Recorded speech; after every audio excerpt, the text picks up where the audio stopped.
Welcome students. Today we discussing about the subject pathophysiology and topic is the atherosclerosis. Basically हम pathophysiology और pathology को discuss करेंगे, ठीक है। तो firstly we are discussing about the pathophysiology of atherosclerosis. हमें पहले पता होना चाहिए व्हाट इज द एथेरोस्क्लेरोसिस। हम पहले भी पढ़ चुके हैं, मैंने आपको पहले भी पढ़ाया था। एथेरोस्क्लेरोसिस क्या होता है कि एक आपकी आर्टरी है, आर्टरी में क्या लार्ज या मीडियम आर्टरी होती है, उसमें कोई लिपिड्स या फैट्स का प्लाक फॉर्म हो जाता है। प्लाक फॉर्म होने की वजह से क्या होता है, ब्लड का ढंग से पूरी तरह सप्लाई होती है और ब्लड की नहीं हो पाती है। उस तरह की कंडीशन को हम एथेरोस्क्लेरोसिस कहते हैं, ठीक है। हम फिर दोबारा से डिस्कस करते हैं क्या है ये। Atherosclerosis is conditions of deposition of lipid rich plaque on the inner wall of the large and medium artery, ठीक है। लार्ज एंड मीडियम आर्टरी के बीच में deposition of lipid rich plaque का हो या ना होता है, वो कंडीशन क्या कहलाती है, एथेरोस्क्लेरोसिस कहलाती है। It is a process that start early in the life and occur in the artery of all human beings, ठीक है। ये नॉर्मल प्रोसेस है, हर लाइफ में स्टार्ट हो जाती है, नॉर्मल ह्यूमन में थोड़ी बहुत होती है। लेकिन what is more common and severe in the person who take lipid rich diet. लेकिन जो पर्सन लिपिड रिच डाइट बहुत ज़्यादा लेता है, फैट्स डाइट में ज़्यादा ले रहा है, उन पेशेंटों या उन पर्सनस के अंदर ये चांसेस ऑफ एथेरोस्क्लेरोसिस को होती हैं, वो बहुत तेज़ी से होते हैं, बहुत सीवियर हो जाते हैं। अब रिस्क फैक्टर क्या होते हैं एथेरोस्क्लेरोसिस के, किस वजह से एथेरोस्क्लेरोसिस हो सकती है। First is the condition of family history of ischemic disease. Ischemic disease मतलब वो इस्केमिक डिसीज़ की हार्ट की जो इस्केमिक डिसीज़ में क्या हो, इस्केमिक मतलब पहले बता चुका हूँ, जहाँ पर आपका ब्लड सप्लाई प्रॉपर तरीके से नहीं हो पा रही है।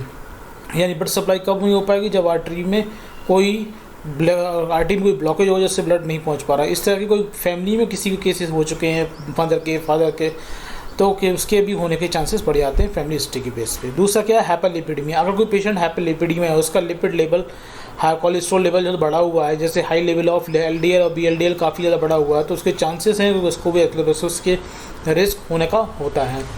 Next is smoking. स्मोकिंग जो करता है उसको भी एथेरोस्क्लेरोसिस होने के चांसेस रहते हैं। क्यों होते हैं, क्योंकि एथेरोस्क्लेरोसिस के कारण क्या होता है, वो सॉरी स्मोकिंग कारण क्या होता है, कार्बन डाइऑक्साइड इंड्यूस होती है, और कार्बन डाइऑक्साइड की वजह से हाइपोक्सिया एंडोथेलियल इंजरी होती है। हाइपोक्सिक एंडोथेलियल इंजरी होगी ब्लड वेसल्स के अंदर, जो बाद में लीड टू द किसको जाएगी, एथेरोस्क्लेरोसिस।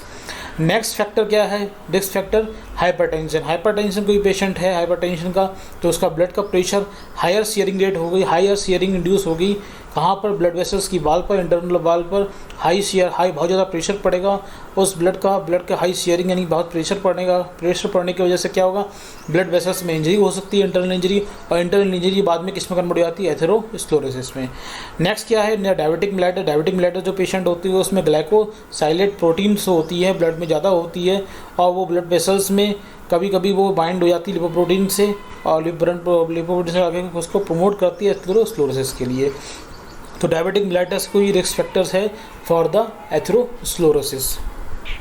आगे बात करें, हाइपोथायराइडिज्म जो पेशेंट होते हैं वो उनको भी चांसेस रहती है एथेरोस्क्लेरोसिस। क्यों होती है, तो हाइपोथायराइडिज्म पेशेंट होते हैं उनमें हेपेटिक लिपोप्रोटीन क्लियरेंस होता है, वो कम हो जाता है। यानी हेपेटिक लीवर के थ्रू जो आपका लिपोप्रोटीन होते हैं बाहर निकल रही होती है, वो कम हो जाती है, और लिपोप्रोटीन जब बॉडी से बाहर कम निकलेगी तो उससे लिपिड लेवल बढ़ जाता है, लिपोप्रोटीन लेवल बढ़ जाता है, जो बाद में कॉज क्या करता है, एथेरोस्क्लेरोसिस, ठीक है।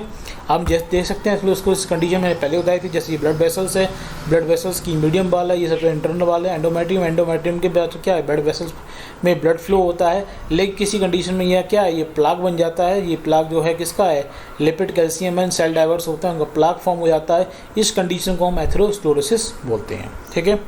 Now come to the complication, clinical manifestations. Clinical manifestation का मतलब ये होता है, हम दो चीज़ पढ़ते हुए आ रहे हैं अब तक, साइन एंड सिम्टम, ठीक है। साइन और सिम्टम डिफरेंस क्या होता है वो हम क्लियर कर दूं। साइन का मतलब क्या होता है, जो फिजिशियन को ऑब्जर्व हो रहे हैं, जैसे कोई पेशेंट है वो उसी डॉक्टर के पास गया, डॉक्टर यानी फिजिशियन डॉक्टर को, फिजिशियन जो है पेशेंट को देखेगा, और पेशेंट को देखने पर जो फिजिशियन को जो चीज़ें ऑब्जर्व हो रही हैं उस पेशेंट के अंदर, वो क्या है, साइन है, और जो पेशेंट फील कर रहा है अपने अंदर, वो क्या है, उसके सिम्टम्स हैं, ठीक है। तो साइन एंड सिम्टम दोनों को मिला क्या बोल देते हैं, क्लिनिकल मैनिफेस्टेशन बोल देते हैं। और क्लिनिकल मैनिफेस्टेशन की बात करें तो एथेरोस्क्लेरोसिस एसिम्प्टोमेटिक। एथेरोस्क्लेरोसिस क्या है, एसिम्प्टोमेटिक, इसका कोई सिम्टम नहीं होता है। However the many complication of the atherosclerosis can have clinical manifestation. लेकिन इसके कॉम्प्लिकेशन होते हैं एथेरोस्क्लेरोसिस के, वो आपके क्लिनिकल मैनिफेस्टेशन प्रेजेंट करते हैं, ठीक है। अब आगे बढ़ते हैं, क्या है,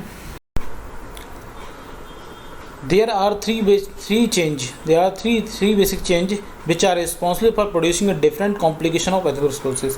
ये बेसिकली 3 चेंज हैं जो रिस्पॉन्सिबल होते हैं कॉम्प्लिकेशन ऑफ एथेरोस्क्लेरोसिस के. क्या क्या हो सकते हैं? पहला वन क्या है? Narrowing of arterial lumen. Artery lumen का नैरो हो जाना, यानी कि आर्टरी का डायमीटर कम हो जाना. तो नैरोइंग आर्टरी की बात करें, नैरोइंग आर्टरी मतलब क्या है कि जो आर्टरी है और आर्टरी का क्या डायमीटर कम हो जाने के कारण भी बहुत सी कॉम्प्लिकेशन हो सकती है. नंबर 2 क्या है? ऑकुलेशन ऑफ ब्लड फ्लो, यानी ब्लड फ्लो में कोई डिस्टर्बेंस हो रहा है, ब्लड फ्लो प्रॉपर तरीके से नहीं हो पा रहा है, ऑकुलेशन ऑफ ब्लड फ्लो की वजह से भी कॉम्प्लिकेशन होते हैं एथेरोस्क्लेरोसिस के. नंबर 3 क्या है? Aneurysm formation. एन्यूरिज्म फॉर्मेशन का मतलब क्या है कि जो ब्लड वेसल्स है, ब्लड वेसल्स में कोई स्वेलिंग, इंटरनल स्वेलिंग हो जाती है और साथ में वो इंजरी हो जाती है, इंटरनल इंजरी हो जाती है और यह ब्रस्ट हो जाती है. उस टाइप की मेनली स्वेलिंग की बात कर सकते हैं, स्वेलिंग हो जाती है और वीक हो जाती है, उसको बोलते हैं एन्यूरिज्म फॉर्मेशंस. ठीक है, अब हम 1 बाय 1 सब चीज़ों को डिस्कस करते हैं. ठीक. Number 1, narrowing of artery lumen. Deposition of atherosclerosis plaque on arterial decrease the lumen diameter. Lumen यानी डायमीटर ऑफ वेसल्स प्रोग्रेसली. जैसे जैसे एथेरोस्क्लेरोसिस का प्लाक जमना शुरू हो जाता है आर्टरी के अंदर, वैसे वैसे ल्यूमन का जो ल्यूमन है वो डिक्रीज होती रहती है, डायमीटर होता है वो वेसल्स का प्रोग्रेसिवली डिक्रीज होता रहता है. और the decrease lumen gives rise to the large number of clinical manifestation such as angina pain is produce on exercise. और इसकी वजह से क्या होते हैं? बहुत से कॉम्प्लिकेशन प्रोड्यूस होते हैं, जैसे कि हम एंजाइना पेन की बात कर सकते हैं, is producing during the exercise. जैसे हम बात करें यहाँ पर, ये क्या हुआ? अगर इसको देखें तो यहाँ पर क्या है? प्लाक बन गया, यहाँ से क्या नैरोइंग काफ़ी हो गई. नैरोइंग होने से क्या है? ब्लड प्रॉपर तरीके से पास नहीं हो पाएगा, जिससे कि क्लिनिकल कॉम्प्लिकेशन बन सकता है. जैसे कि मैं बात कर सकता हूँ एंजाइना ड्यूरिंग द एक्सरसाइज. ठीक है. नेक्स्ट बात करूँगा occlusion of blood flow. Blood flow में डिस्टर्बेंस होने से क्या होगा? Occlusion of blood flow to on organ और tissue trigger the hypoxic damage. किसी भी ऑर्गन में अगर ब्लड फ्लो का ऑकुलेशन हो रहा है, ब्लड फ्लो प्रॉपर तरीके से नहीं हो, ब्लड फ्लो में डिस्टर्बेंस हो रहा है, supply of blood flow disturb हो रहा है, तो उसकी वजह से क्या हाइपोक्सिक डैमेजिंग होती है. ऑक्सीजन के एब्सेंस में डैमेजिंग इंजरीज हो जाती है, जिसकी वजह से इरिवर्सिबल इंजरी हो जाती है, जो हम पहले पढ़ चुके हैं. और जो थ्रम्बो एम्बोलिज्म एक common cause of myocardial infections. Thromboembolism है, कोई थ्रम्बस फॉर्म हो गया है. थ्रम्बस का मतलब एक ब्लड का क्लॉट का फंस जाने के एम्बोलिज्म मतलब फंस जाना होता है. ब्लड की क्लॉट की वजह से ब्लड का फ्लो नहीं हो पा रहा है, थ्रम्बो एम्बोलिज्म की वजह से क्या होता है? मायोकार्डियल इन्फेक्शन जैसी कंडीशन बन जाती है. ठीक है.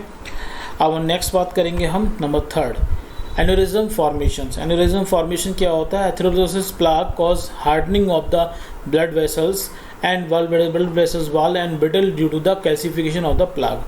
एथेरोस्क्लेरोसिस जो होता है, उसको जो प्लाक है वो आपके ब्लड वेसल्स में जमा हो जाता है, जिससे क्या होता है? ब्लड वेसल काफ़ी हार्ड हो जाती है और साथ में वो कैल्सिफिकेशन की वजह से और ज़्यादा ब्रिटल हो जाती है, बहुत ज़्यादा मतलब कह सकते हैं ब्रिटल, मतलब बहुत ज़्यादा टाइट हो जाती है. मतलब उसमें जो कॉन्ट्रैक्शन रिलैक्सेशन है, जो इलास्टिसिटी हो, वो इलास्टिसिटी नहीं रहती है और इलास्टिसिटी ब्रिटल होने की वजह से नहीं हो पाती है. तो उससे क्या होगा? Extensive atherosis in the abdominal aorta cause formation of aneurysm. और उसकी वजह से क्या होती है कि जब वो उसके अंदर स्वेलिंग हो जाएगी, स्वेलिंग ऑफ ब्लड वेसल हो जाएगा और ब्लड वेसल्स वीक हो जाएगी, यानी एन्यूरिज्म जैसी कंडीशन प्रोड्यूस हो जाती है. अब बात करता हूँ पैथोफिजियोलॉजी ऑफ द एथेरोस्क्लेरोसिस. या पैथोफिजियोलॉजी मतलब कि कैसी कंडीशंस. पैथोफिजियोलॉजी का पहले मीनिंग समझ लीजिए. पैथो मतलब डिसीज़ की कंडीशन, फिजियोलॉजी मतलब क्या है?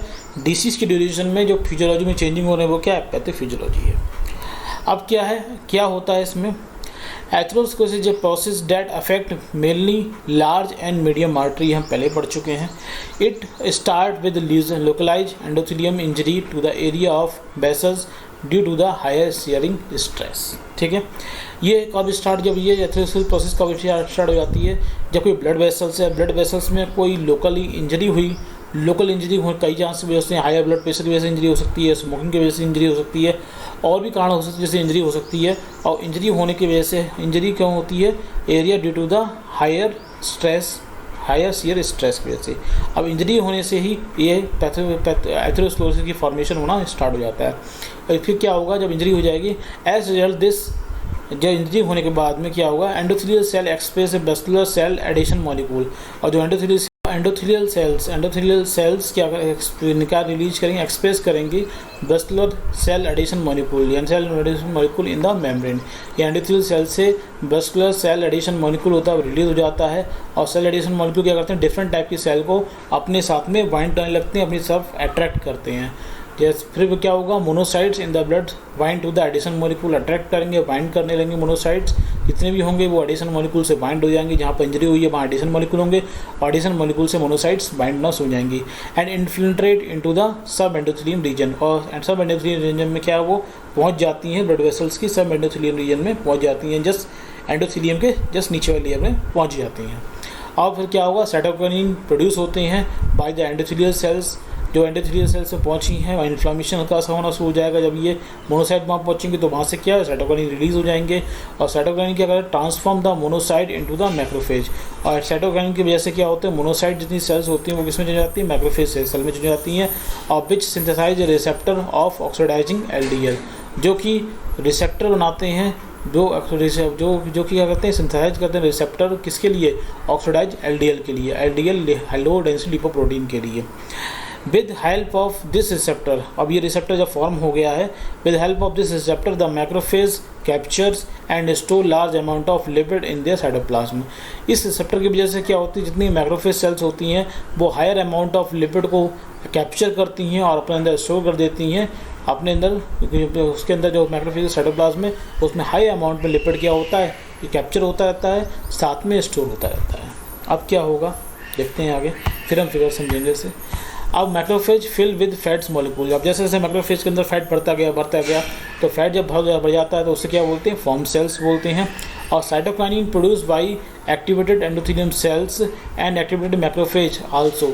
अब जो साइटोकाइनिन है जो एक्टिवेटेड एंडोथेलियल सेल्स से जो प्रोड्यूस हुए हैं और एक्टिवेटेड मैक्रोफेज सेल्स से प्रोड्यूस हुए हैं साइटोकाइनिन, वो क्या करते हैं, स्टिमुलेट करते हैं migration of smooth muscle cells into the endothelium and their proliferations। अब ये साइटोकाइनिन जो इंड्यूस हुए हैं एक्टिवेटेड एंडोथेलियल सेल से साथ में एक्टिवेटेड मैक्रोफेज सेल से, वो स्टिमुलेट कर देते हैं migration of smooth muscle sales वहाँ पहुँचने लगती हैं साथ में एंडोथेलियम में और साथ में उनका डिवीजन होने लगता है, धीरे धीरे प्रोलिफरेशन होने लगता है। ठीक है, as the result the process, जैसे ये सब प्रोसेस कंटिन्यू होने की वजह से क्या होता है, the affected area develop a fatty streak and which is thick and further.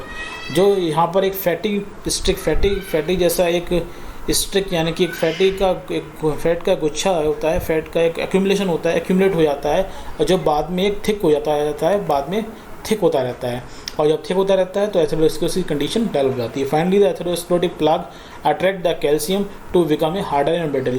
और जो ये थिक होता रहता है तो यहाँ ये क्या करता है, कैल्शियम को जो प्लग फॉर्म हुआ है कैल्शियम को अट्रैक्ट करेगा और वहाँ पर कैल्शियम डिपोजिट होता है, कैल्सिफिकेशन होता जाएगा जिससे और ज़्यादा ब्रिटल हो जाता है। अब इसको हम फिगर से समझें तो देखिए यहाँ से समझ सकते हैं, जैसे क्या ये एंडोथेलियल सेल्स है, ये ब्लड वेसल्स है, ये क्या है, यहाँ पर बहुत ज़्यादा प्रेशर पड़ा।